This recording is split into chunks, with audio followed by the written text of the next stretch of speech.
Good morning to all of you. So in the previous week we have started this chapter, heat transfer. So the topics that we have discussed so far, we have discussed heat as a form of energy. Then we have discussed the effects of heat. That is, what will be the effect of heat when we change the temperature of the object. Then heat can change the state of the substance. Heat can change the dimensions of an object. After that, in dimensions of an object, we have started with thermal expansion in solids. Then we have seen the explanation how the solids expand on the basis of molecular motion. Then the types of thermal expansion that we have studied so far is linear expansion. Now today we will discuss with superficial expansion, cubical expansion, as well as thermal expansion in liquids. Then we will see how this thermal expansion in liquids takes place on the basis of molecular motion. Few practical applications of thermal expansion in liquids. Then similarly thermal expansion in gases and explanation of this thermal expansion of gases on the basis of molecular motion. And in the last we will discuss about boiling and evaporation. So let's start our discussion.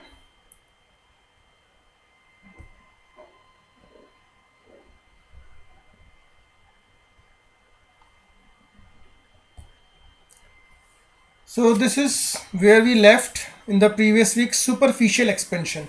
So superficial expansion or area expansion is actually the expansion in area of a laminar surface. Laminar means plane surface due to the heating.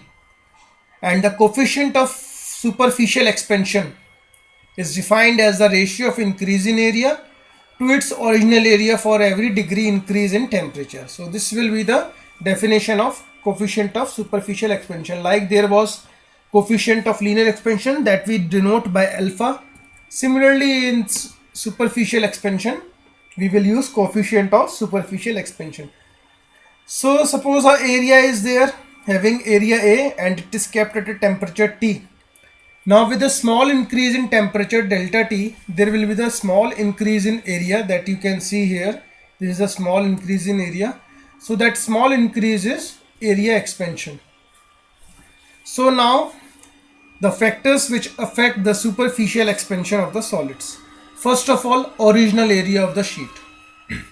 Now when two sheets of same materials, say you take the two sheets of aluminium but of different area, suppose if you have taken one sheet at the area of 20 meter per square and another sheet at the area 22 meter square, and they are heated to the same temperature, let they are heated to 200 degrees centigrade, then in that case the larger sheet is going to expand more than the smaller sheet.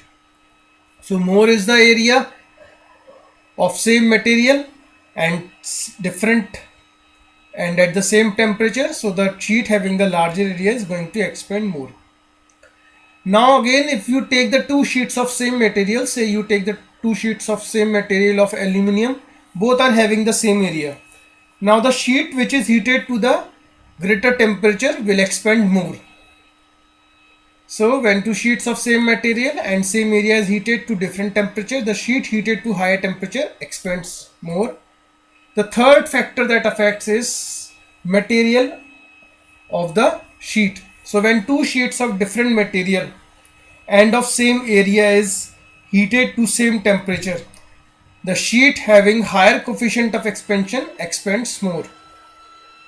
Like we have discussed in case of the material of annealing expansion of the two different materials of the rod like copper and iron. So if the sheet is of copper and one sheet is of iron, so since copper expands more than the iron, so sheet of copper is going to expand more than the sheet of iron. So let's see, let S1 be the original surface area of a sheet at temperature T1. So this is the inside sheet is having the surface area S1 and it is at temperature T1. Now when the sheet is heated to temperature T2, so T2 temperature is more than the T1, so its surface area now becomes S2. So what will be the change in area? This change in area will be the area in the black region. So that change will be S2 minus S1, and this S2 minus S1 will be beta times S1 into T2 minus T1. Here beta is coefficient of superficial expansion. S1 is the original area, T2 is the final increased temperature, and T1 was the original temperature. So from here we will get the relation of coefficient of beta, that is S2 minus S1 upon S1 into T2 minus T1. So we can say that it is the ratio of change in area per original area per unit change of temperature. So this is how we can denote delta A is equals to beta A naught delta T. So unit of beta, similarly unit of alpha was per degree centigrade or per Kelvin. Here also unit of beta will be per degree centigrade or per Kelvin. Next in our discussion will be cubical or volume expansion.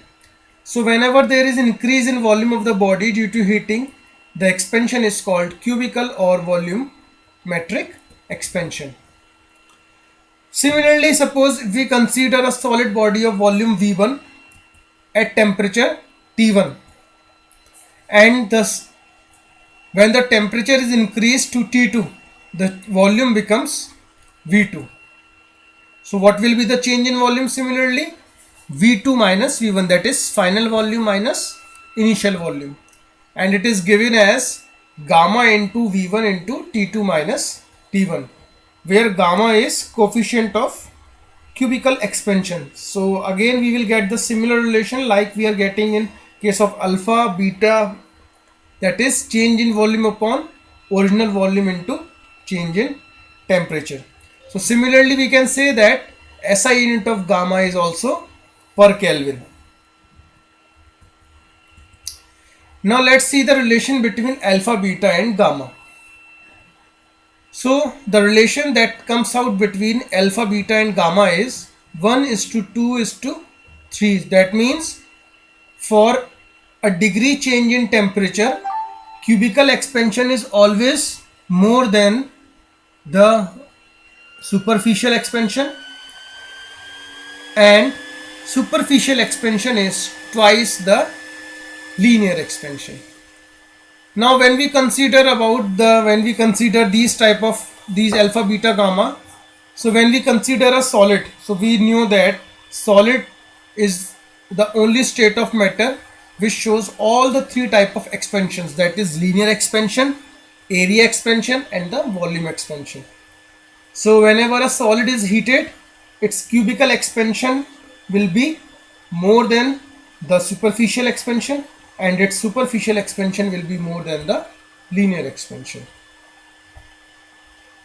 Now let's see few practical applications of thermal expansion in solids. So first of all, sagging of telephone and electric wires. So you must have seen these type of pillars where you have seen that wires are in the form of sagginess, that is they are not tight. Now reason behind this is done to prevent them from breaking due to tightness when they contract during the winter season. So we all know that during the summer season at the high temperature they are going to expand, but when the winter comes and the temperature decreases, so due to decrease in the molecular motion as per the kinetic theory of the matter, they are going to contract or their size is going to decrease. So when they are held in tight, so what happens during the winter? When they contract, they may break. So some sagginess has been provided in these wires so that they will not break during the winter when they contract due to the fall in temperature. Next is construction of a bridge. So when you see, one end of the pillar is fixed in the thick cemented concrete pillar, while the other end is left free and placed on the rollers. Now what is the reason again? Whenever there is any rise or fall in the temperature, the girders roll over the rollers without damaging the supporting pillars. So again, this is done in order to compensate the expansion during the summer season or during the rise in temperature, or contraction during the winter season due to the fall in temperature. Next is a small gap is left. Here you can see this is a small gap which is left between the iron rails of railway tracks. Again, same reason, during the summer or when the rail move on these, when the train moves on these rails, due to the rise in temperature, they will expand. These rails are going to expand, and if there is no gap, so what happens, they will touch each other and they may bend, which may cause the train accidents. So these, when the small gap is left, so that when these rails expand, they fill the gap, and when they fill the gap, there will be no chances of accident. Next is fitting the iron or steel rim on a wheel. So you must have seen the bullock carts having these type of wheels. So these are the wooden wheels. So in order to provide the strength to these wooden wheels, this iron or steel rim has been fitted. Now the size of this rim or diameter of this rim is always lesser than the diameter of the wheel. Now how it is put on this, or how it is compounded on this wheel? First it is heated to a certain temperature so that it becomes red hot.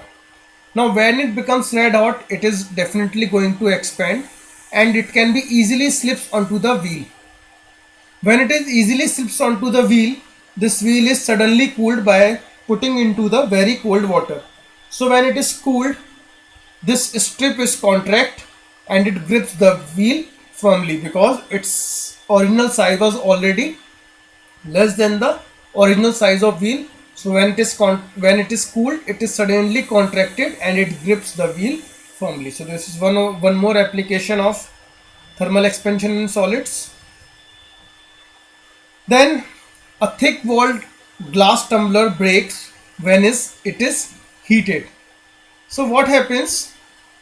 See, this is the glass tumbler. So when the hot water is entered into it, since glass is a poor conductor of heat, so when the hot water is put into this glass tumbler, the inner surface get heated and it is going to expand. But since the glass is the wet conductor of heat, the outer wall remains at the room temperature. So as a result, the inner wall suddenly expands and the outer wall remains unaffected.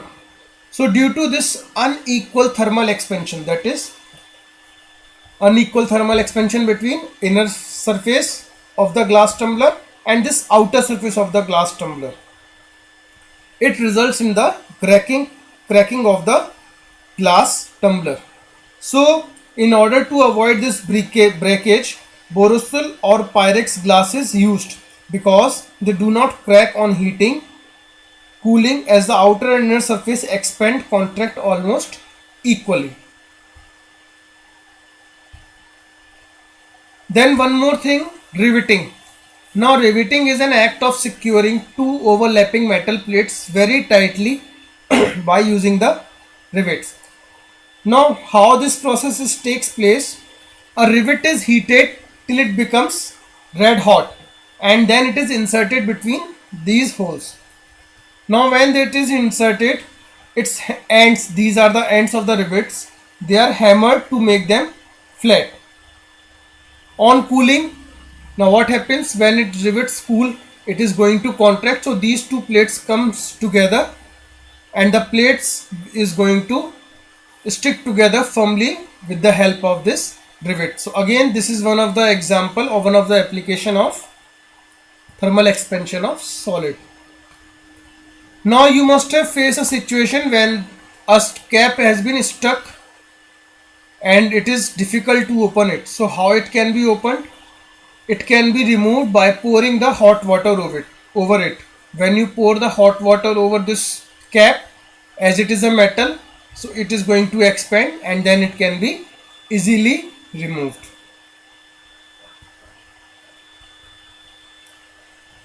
The clock pendulums. So these are the clocks having the pendulum. So these pendulums are made of a material called invar. Now why? Because inverse coefficient of thermal expansion is small.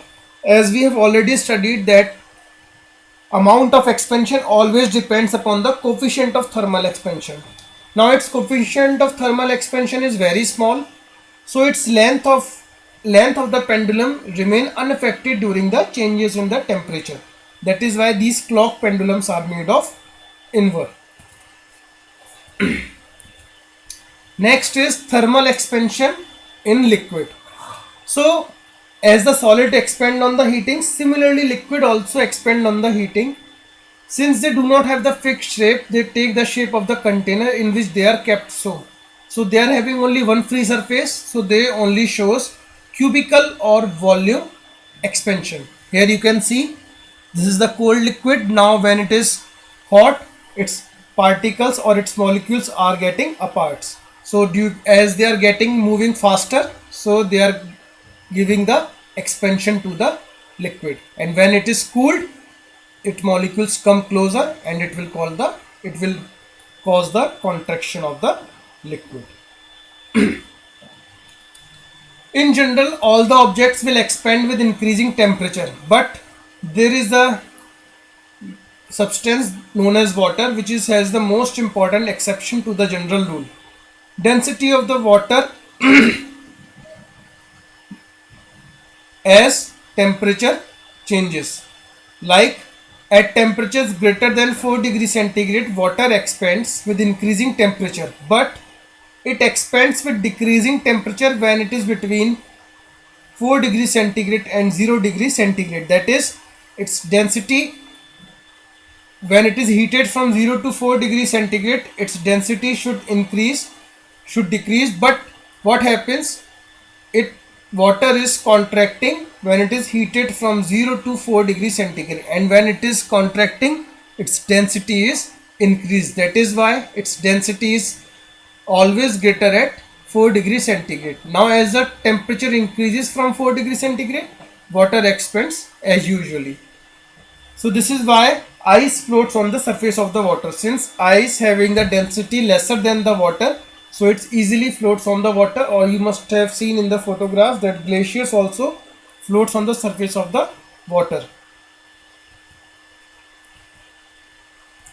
Now how this thermal expansion in the liquids takes place?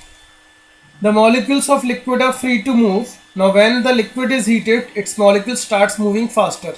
As a result, their average kinetic energy increases, which increases the intermolecular space, and hence the liquid expands. Like this, you can see here a liquid is kept at 70 degrees centigrade.